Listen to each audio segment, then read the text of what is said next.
أما بعد فأعوذ بالله من الشيطان الرجيم بسم الله الرحمن الرحيم وما أرسلناك إلا رحمة للعالمين صدق الله العظيم وصدق رسوله النبي الكريم ونحن على ذلك من الشاهدين والشاكرين والحمد لله رب العالمين۔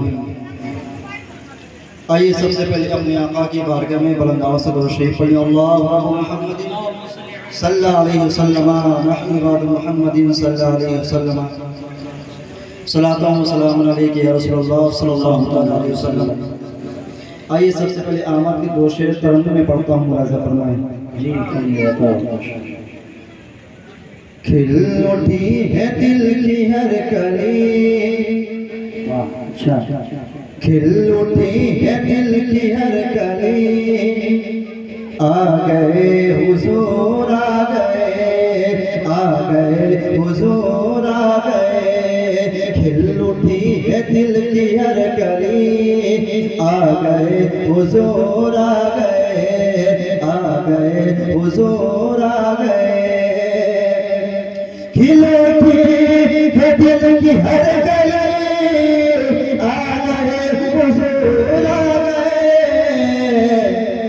چھائے چار سمت روشنی، چھائے چار سمت روشنی، آ گئے حضور آ گئے، چھائے چار سمت روشنی، آ گئے حضور آ گئے، بہت اچھے ماشاءاللہ، آ گئے حضور آ گئے، کیا بات ہے، آ گئے حضور آ گئے۔ بھیا اس کو صحیح کیجئے، کرن مارا اس میں کرن ڈالا ہے۔ کفر کی سیاہی مٹ گئی، ہر طرف پہ نور نور ہی، کہہ دے سبحان اللہ، مٹ گئی ہر طرف پہ نور نور ہی، ہر طرف پہ نور نور ہی، کفر کی سیاہی مٹ گئی، ہر طرف پہ نور نور ہی، حق کو مل گئی ہے زندگی، حق کو مل گئی ہے زندگی، آ گئے حضور آ گئے، حق کو مل بہت اچھے، زندہ ہے باد زندگی، آ گئے حضور آ گئے، آ گئے حضور آ گئے۔ ماشاءاللہ، سرکار دو عالم صلی اللہ علیہ وسلم ارشاد فرماتے ہیں، من صلی علیہ صلاۃ واحدہ صلی اللہ علیہ وسلم ومن صلی علیہ عشرہ صلی اللہ علیہ وسلم۔ نبی اکرم صلی اللہ علیہ وسلم ارشاد فرماتے ہیں، جو بندہ مجھ پر ایک مرتبہ درود پڑھتا ہے تو اللہ تعالیٰ اس پر 10 بار درود بھیجتا ہے۔ بول دے سبحان اللہ۔ آگے سرکار فرماتے ہیں، جو بندہ مجھ پر 10 بار درود پڑھتا ہے تو اللہ تعالیٰ اس پر 100 بار درود بھیجتا ہے۔ تو آئیے اسی نبی آخر الزمان کے نام پر دو شریف پڑھ لیا۔ اللہ رب محمد صلی اللہ علیہ وسلم نحن بعد محمد صلی اللہ علیہ وسلم صلاۃ و سلام علیک یا رسول اللہ صلی اللہ علیہ وسلم۔ یہ آپ نے حدیث پاک سن لی۔ اب قرآن کیا کہتا ہے، ملاحظہ فرمائے۔ قرآن کہتا ہے، من جاء بالحسنہ فلہ عشر امثالہا، تم ایک نیکی کرو میں اس کا 10 گنا بدلہ دوں گا۔ بے شک، ماشاءاللہ، سال کے 12 مہینہ ایک عاشق رسول کے نزدیک ماہ ربیع الاول کی 12ویں تاریخ وہ ایمان افروز اور روح پرور تاریخ ہے، جو ہر اسلامی خوشی اور ایمانی خوشیوں کے ہزاروں گلشن اپنے دامن میں لیے ہوئے ہیں۔ در حقیقت یہ تاریخ ایک مومن کے لیے ایسی عید ہے، چاہے وہ عید الفطر ہو یا عید الاضحیٰ، شب برات ہو یا شب قدر، یہاں تک کہ آپ کو جتنے بھی دن ملے ہیں، جتنے بھی تیوہار ملے ہیں، اسی ماہ ربیع الاول کی 12ویں تاریخ کا صدقہ اور توفیل ہے۔ بے شک، سبحان اللہ، ماشاءاللہ، یہ مقدس تاریخ اگر اپنے دامن میں مصطفیٰ کریم صلی اللہ علیہ وسلم کی مسرت و شادمانی لیے ہوئے عالم وجود میں نہ آتی تو نہ ہی خانہ کعبہ ہوتا، نہ ہی نزول قرآن ہوتا، نہ ہی دین اسلام ہوتا، یہاں تک کہ کوئی مومن و مسلمان نہیں ہوتا۔ आला हजरत फरमाते हैं होते कहाँ खलीलो बिना काबाओ बिना, होते कहाँ खलीलो बिना काबाओ बिना, लौलाक वाले साहिबी सब तेरे घर की है, लौलाक वाले साहिबी सब तेरे घर की है। हुजूर नबी अकरम सल्लल्लाहु तआला अलैहि वसल्लम अभी माता शिकम में है। आपके वालिद माजिद हजरत अब्दुल्लाह रज़ियल्लाहु तआला अन्हु उनके शाम तिजारत के लिए गए हुए थे।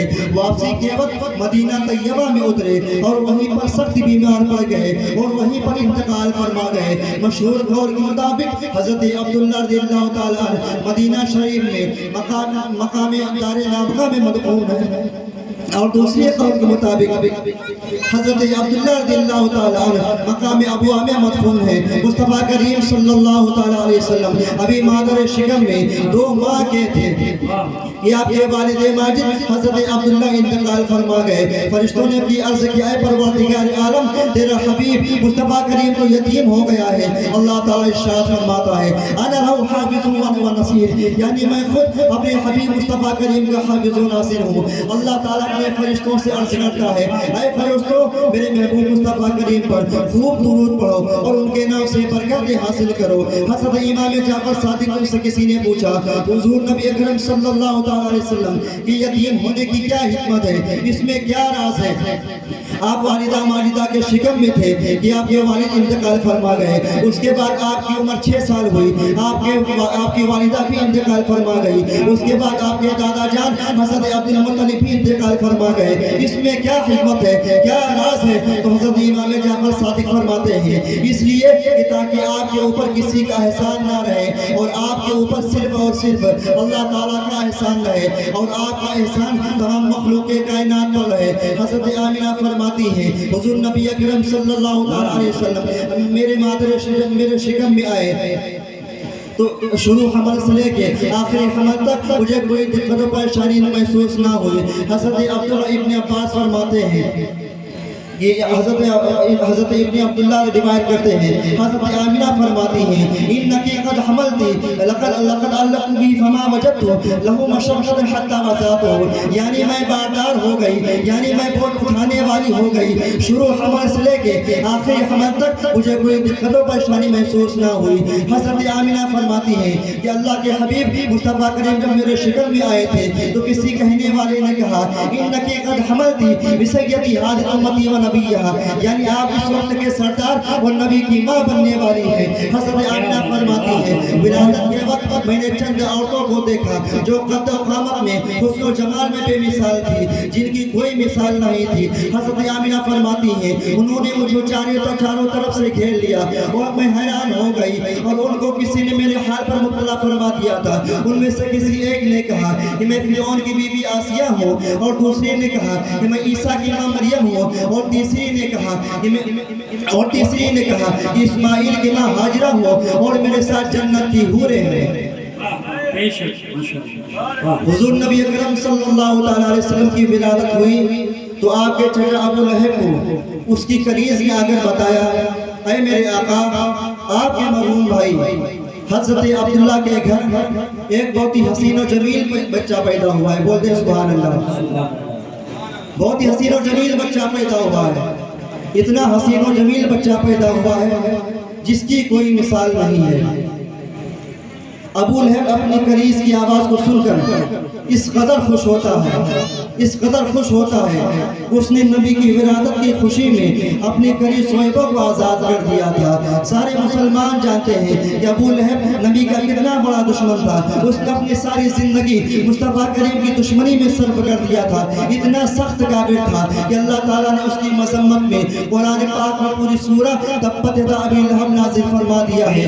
बावजूद उसके कि नबी अकरम सल्लल्लाहु अलैहि वसल्लम की विलादत की खुशी उसने मनाई थी, उसको बहुत फ़ायदा मिला है, उसको बहुत फ़ायदा मिला है। हज़रत इमाम बुखारी हदीस पाक निकल फरमाते हैं, हज़रत इमाम बुखारी फरमाते हैं जब अबू लहब मरा है तो उसके पास घर वालों ने ख्वाब में देखा कि अबू लहब बहुत बुरे हाल में फंसा हुआ है, उसके ऊपर अज़ाब हो रहा है। घर वालों ने پوچھا کیا حال ہے, کیا گزر رہی ہے؟ اس نے کہا کہ تم سے علیحدہ ہو کر, تم سے الگ ہو کر, تم سے دور ہو کر مجھے کوئی فائدہ نہیں ملا ہے. ہاں اتنا فائدہ ضرور ملا ہے کہ دوشمبہ کے دن میرے عذاب میں تخفیف ہو جاتی ہے. گھر والوں نے پوچھا کیوں عذاب میں تخفیف ہو جاتی ہے, کیسے عذاب میں تخفیف ہو جاتی ہے؟